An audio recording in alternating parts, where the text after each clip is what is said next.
సైతం సిద్ధం యాత్రకు సంబంధించి మనతో పాటు ఉన్నారు. చంద్రగిరికి సంబంధించినటువంటి నియోజక అభ్యర్థి చెవిరెడ్డి భాస్కర్ రెడ్డి తనయుడు మోహిత్ రెడ్డి ఉన్నారు. సో ఎట్లా జరుగుతుంది మేము సైతం అనేటువంటి బస్సు యాత్ర, సో అభివృద్ధి కార్యక్రమాలకు సంబంధించి ఏం చెప్పబోతున్నారని తెలుసుకునేటువంటి ప్రయత్నం చేద్దాం. సార్, చంద్రగిరి నియోజకవర్గానికి సంబంధించి మొన్నటి వరకు మీ ఫాదర్ ఉండేవారు, సో మీరు తుడా చైర్మన్గా చేశారు. సో ఎట్లాంటి అభివృద్ధి కార్యక్రమాలు మిమ్మల్ని గెలిపిస్తాయనుకుంటున్నారు? చంద్రగిరిలో ఈరోజు నభూతో నా భవిష్యత్ అనే విధంగా అభివృద్ధి కార్యక్రమాలు చేయడం జరిగింది. ఏ గ్రామానికి పోయినా కూడా మౌలిక వసతులు ఒక 10-15 మనం ఎంచుకొని శ్మశాన వాటికి కావచ్చు, వాటర్ ప్లాంట్స్ కావచ్చు, మెయిన్గా సీసీ రోడ్స్ కావచ్చు, డ్రైన్స్ కావచ్చు, సమావేశ మందిరాలు కావచ్చు, ధ్యాన మందిరాలు కావచ్చు, అంటే ఓ పార్కులు కావచ్చు, తురా పార్కులు కావచ్చు, ఈ విధంగా మౌలిక వసతులు ఎంచుకొని ప్రతి పంచాయతీకి ఈక్వల్గా ఈరోజు 2 కోట్ల నుంచి 3 కోట్ల రూపాయల పైన అభివృద్ధి చేయడం జరిగింది. జనాలంతా కూడా మనస్ఫూర్తిగా ఈసారి జగనన్ని ఆశీర్వదించాలి, అదేవిధంగా మమ్మల్ని ఇక్కడ ఆశీర్వదించాలి మనస్ఫూర్తిగా ఉన్నారు. నాకైతే బలమైన నమ్మకం ఉంది. మీరు ఒక స్టేట్మెంట్ చేశారు రీసెంట్గా చూసాము. సో ఏంటంటే నాకంటే సీనియర్లు ఉన్నారు, నాకంటే జూనియర్లు కూడా పోటీ పడుతున్నారు, అభివృద్ధికి మాత్రం ప్రయారిటీ ఇవ్వాలి, నేను ఛాలెంజ్ చేస్తున్నానని చెప్పారు. అంటే సీనియర్లు ఉన్న వాళ్ళు ఇన్ని సంవత్సరాలు చేసినటువంటి అభివృద్ధికి జూనియర్లు అయితే ఏం చేస్తారో చెప్పే అటువంటి కాన్ఫిడెంట్ అనేది ఎందుకు అంత కాన్ఫిడెంట్ అనిపించింది మీకు?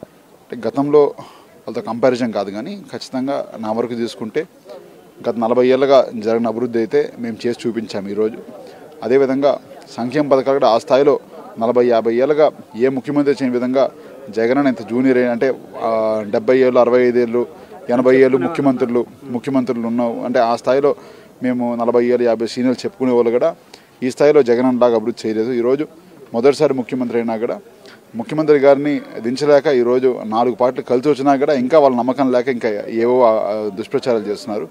ఈ స్థాయిలో జగన్ అన్న ఈరోజు చేసే నమ్మకం ఉంది, మాకైతే జనాలు నమ్మకం ఉంది. సార్, అంటే మీ నియోజకవర్గం అంటే ఆ చుట్టుపక్కలనే వస్తుంది కాబట్టి, తిరుపతి జిల్లాకు వస్తుంది కాబట్టి, సో 40 years ఇండస్ట్రీ అని చెప్పుకునేటువంటి ఒక నేత ఉంటాడు. సో ఆయన ఎందుకు సార్ డెవలప్ చేయలేకపోయాడు ఇన్ని సంవత్సరాలు? 40 years లాస్ట్ 5 yearsలోనే ఎందుకు ఇంత డెవలప్మెంట్ జరిగింది?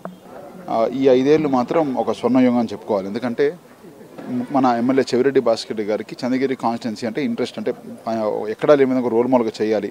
దాంతోపాటు గవర్నమెంట్ సహకారం కావచ్చు, ముఖ్యమంత్రి గారి బలమైన ఆశీస్సులు కావచ్చు, మీరు ఏమన్నా చేయని వెనకాలంటున్న ధైర్యం కావచ్చు, ఇవన్నిటితో ఈరోజు ఎవరు చేయలేని చేశామనేది నమ్మకం నాకుంది. దానికోసం ఎక్కడికి వెళ్ళినా కూడా మేము డెవలప్ చేశామని చెప్పుకునే ధైర్యం మాకైతే బలంగా ఉంది. ఈ వాలంటీర్లకు సంబంధించి ప్రభుత్వం అంత కృతనిశ్చయంతో వాలంటీర్లకు సంబంధించి సేవలు అందిస్తూ ఇంటింటికి పథకాలు అందించేటువంటి ప్రయత్నం చేస్తుంది. బట్ ప్రతిపక్షాలు అసలు వాలంటీర్లే వద్దు, ఇంటింటికి ఇవ్వకూడదు అని చెప్తున్నారు. ఇంకోవైపు ఏమో మేము సంక్షేమ పథకాలు అందిస్తామని చెప్తున్నారు. నిజంగా నమ్ముతారంటారు? ఒకవైపు సంక్షేమ పథకాలు ఇస్తామని చెప్తున్నారు, ఇంకోవైపు సంక్షేమ పథకాలు ఇచ్చే వాళ్ళని అడ్డుకుంటున్నారు. ఎట్లా చూడాలి డిఫరెన్స్?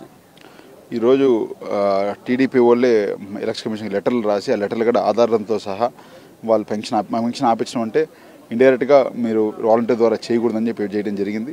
దీనివల్ల ఎంత ఇబ్బంది పడుతున్నారు ప్రజలు ఒకసారి వాళ్ళు గమనించుకోవాలి. ఎందుకంటే మీకు ఏదైనా గొడవలు ఉంటే గవర్నమెంట్ మా పార్టీతో తెలుసుకోవాలి, కానీ ప్రజలతో తెలుసుకోవాలని అవసరం లేదు. ప్రజల మీద కోపం అయితే వాళ్ళకి అవసరం లేదు. నేను బలంగా వాదిస్తున్నాను. ఎన్ని సీట్లు సార్ ఎక్స్పెక్ట్ చేస్తున్నారు మీరు? నాకైతే బలమైన విశ్వాసం ఉంది. 175 గెలుస్తామని బలమైన విశ్వాసం ఉంది.